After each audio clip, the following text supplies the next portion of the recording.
জুলাই নিয়ে গাদ্দারি সহ্য করবে না। জুলাইকে যারা নিজেদের ব্যবসার রাজনীতির পথেও বানাবে, আল্লাহর কসম তোমাদের নাম নিশানাই বাংলার জমিনে থাকবে না। এই দেশের মানুষ যেমন স্বৈরাচারকে আস্থা করে নিক্ষেপ করেছে, অদূর ভবিষ্যতে যারা নীল নকশা এঁকে আমার দেশের উপর জুলুম করার চিন্তা ভাবনা করবে, পরিষ্কারভাবে বলতেছি আপনাদের নাম নিশানা সারা পৃথিবীতে থাকবে না। কথা কন না কেন?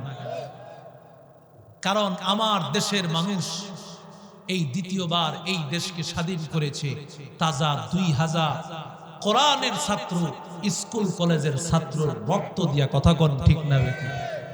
রক্ত নিয়ে গাদ্দারি, জুলাই নিয়ে গাদ্দারি সহ্য করবে না। জুলাইকে যারা নিজেদের ব্যবসার রাজনীতির পথেও বানাবে, আল্লাহর কসম তোমাদের নাম নিশানাই বাংলার জমিনে থাকবে না। রক্তের সাথে গাদ্দারি চলে না। কথা কন না কেন? রক্ত যারা দিয়েছে তারা জানে।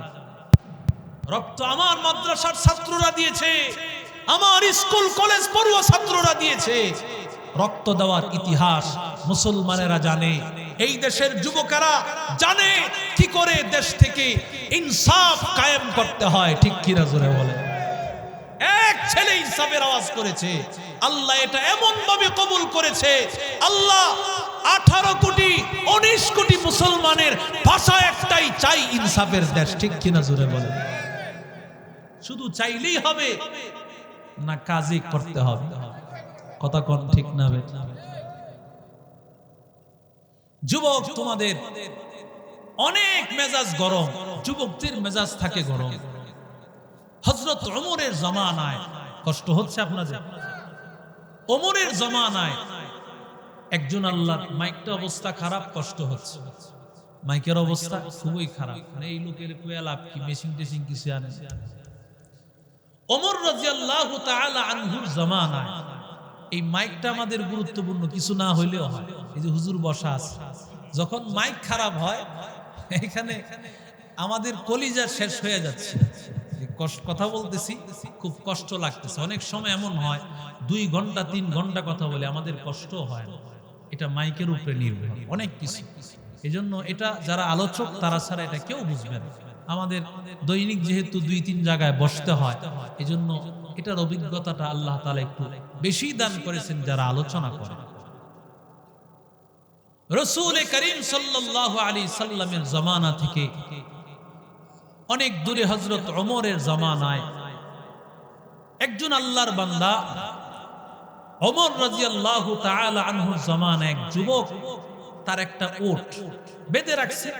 হঠাৎ করে এই উটটা বাঁধন ছেড়ে এক লোকের ক্ষেতের মধ্যে চলে গেছে। ইনসাফ কি জিনিস শোনেন। আল্লাহর বান্দা হঠাৎ করে তালাশ করে তার উটটা পায় না। খুঁজতে খুঁজতে খুঁজতে খুঁজতে গেছে, দেখে এক ক্ষেতের মধ্যে তার উট পড়ে মরে আছে। এই মুরব্বী একজন লোক দাঁড়ায় আছে, বলতেছে আমার এই উট কে মেরেছে? বলে তোমার উট ক্ষেতের মধ্যে আসছে, ফসল খাইতেছিল, আমি রাগ কন্ট্রোল করতে পারি নাই, এই পাথর দিয়া তোমার উটকে মেরেছি, তোমার উট মরে গেছে। যুবক মানুষ, সেও রাগ কন্ট্রোল করতে পারে নাই, পাথর দিয়া দিছে মায়ের। এই বৃদ্ধ মানুষও চলে গেছে, মার্ডার হয়ে গেছে 2টা। মুসলমান ইমানদার আল্লাহর গোলাম, আল্লাহর বান্দা যুবক চাইলে শুটার ফয়সালের মতো পালায়া যাইতে পারত। কথা কন না কেন? শুটার ফয়সালের বিচার হবে না, কারণ দেখবেন এক সময় বিচার হবে। আমার দেশের রাগব আল্লাহ এর সাথে জড়িত আছে। ঠিক কিনা? ওরে আল্লাহর বান্দা যুবক, এতদিন পর্যন্ত আমি তো বলবো ওই সময় বিচার হওয়ার দরকার ছিল। ওসমান হাদির হত্যাকারী কি করে দেশ থেকে পালায় গেল? যদি সাথে সাথে রেড অ্যালার্ট জারি করে দিত, কোন জায়গা থেকে বের হওয়া যাবে না, তাহলে ওসমান হাদির হত্যাকারী কি করি আমার দেশের হালুয়া ঘাট দিয়া হালুয়া খাইতে খাইতে পালায় গেল। কথা কয় না? আশ্চর্য কথা না এগুলো। হাস্যকর এক দেশে বসবাস করি, যেই দেশে পার হয়েছে তাও তো অনেক ঘন্টা পরে। এতক্ষণ কি করলো আমার দেশের র‍্যাব, আর্মি, পুলিশ কোন কাজের জন্য আমাকে একটু বলেন? তাদেরকে আমরা কেন এই দেশে রাখবো তারা যদি আমার দেশের মানুষকে নিরাপত্তা না দিতে পারে? এই জন্যই তো আল্লামা মামুনুল হকের সাথে একজন জ্ঞানম্যান দেওয়া হয়েছে, গানম্যান দেওয়া হয়েছে। এরকম যারা আমাদের দেশের ইনসাফের পক্ষে কথা বলবে তাদের বিরুদ্ধেই সন্ত্রাস আর চাঁদাবাজরা তাদের বিরুদ্ধে লাগবে, কিন্তু তারা তো কাউকে ভয় পায় না। ভয় পায় কাকে? আরো জোরে বলেন।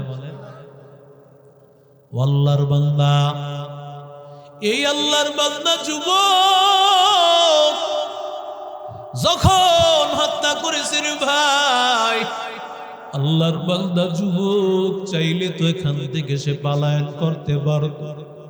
আল্লাহর বান্দা যুবক, আল্লাহর বান্দা যুবক পালাই নাই, বরং আল্লাহর বান্দা যুবকটা এখানেই দাঁড়ায় আছে। ওই মুরব্বীর দুইটা সন্তান তালাশ করতেছে, কই আমাদের বাবা? সন্ধ্যা হয়ে গেছে, কোথাও বাবারে তালাশ করে পায় না। তালাশ করতে করতে একেবারে ওই ক্ষেতের মধ্যে আসিয়া দেখে বাবার লাশটা পড়ে আছে। ডাক দিয়া বলে, রে যুবক, আমার বাবারে কে মরেছে জানো? এবার যুবকটা ডাক দিয়া বলে, ভাই তোমরা হয়তো মুসলমান, আমিও তোমাদের মতো একজন মুসলমান। আমার এই তোমার এই ক্ষেতের মধ্যে আসিয়া ফসল খাইতেছিল, তোমার বাবায় পাথর দিয়া আবার ওটটা মেরেছে। আমিও রাগ কন্ট্রোল করতে পারি নাই, আমিও পাথরটা দিয়া তোমার বাবার শরীরে আঘাত করেছি। তোমার বাবা ইন্তেকাল করেছে, আমার এই ওমরের দরবারে নিয়ে চলো, আমারে শাস্তি দাও, যতবার আমাকে শাস্তি দাও, ওমরের দরবারে নিয়ে যাও। আমি দুনিয়ার শাস্তি পেতে চাই, আমি আখিরাতে হত্যাকারী হিসেবে দাঁড়াইতে চাই। ওরে বান্দা, একটা চড়ুই পাখির অন্যায় ভাবে মেরেছো, এই চড়ুই পাখি রাহমাতুল লিল আলামিন বলেন, চড়ুই পাখিটা আল্লাহর কাছে বলবে, ও দয়ার মালিক, আয় আল্লাহ, কেন অন্যায় ভাবে আমারে মেরেছে, বিচারটা করে নাও। আল্লাহর কাছে চড়ুই পাখিটাও মামলা দায়ের করবে। ওরে বান্দা, কুকুর 8টা হত্যা করেছে, বিচার হয়েছে, অথচ আমার দেশের মানুষ মরে যায়, বিচার হয় না।